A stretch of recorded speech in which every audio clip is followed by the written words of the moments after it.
Why is it that so many people in our society, especially the young, feel so disenfranchised and fail to engage in our democratic process?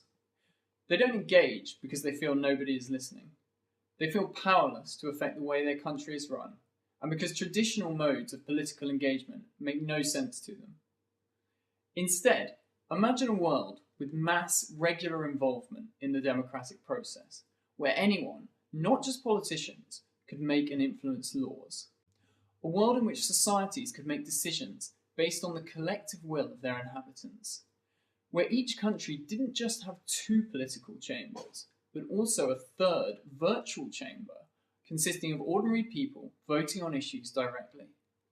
For the first time in human history, we have the technology to make this a reality, and we'd love for you to be a part of it.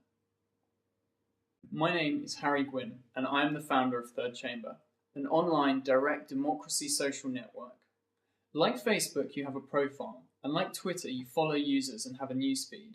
But unlike those sites, it is based around voting and aggregating collective opinion. It is a virtual political chamber where anyone, not just 650 MPs, can propose and vote on motions.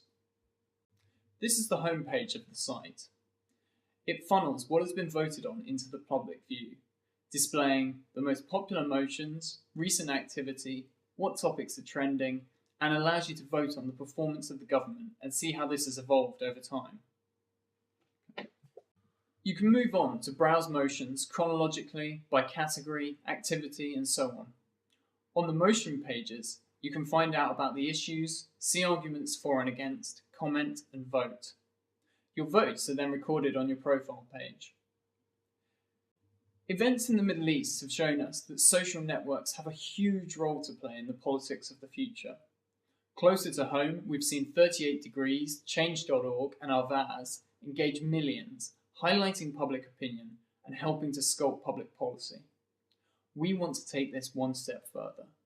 Where Twitter gives you Mr. X says the West shouldn't intervene in Syria, and Change.org gives you 100,000 people support a petition not to invade Syria, we will give you 85% of the people in the country, as voted by 100,000 people, do not support invading Syria.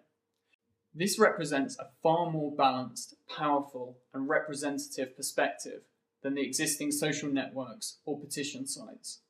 There are all sorts of issues that we face as a society, but in order to truly tackle them, we need to address the social structures that cause these issues in the first place. Democracy is the foremost way that we in the West sculpt the world around us, which is why an inclusive, engaging, vibrant democratic process is so utterly vital to us thriving as a society.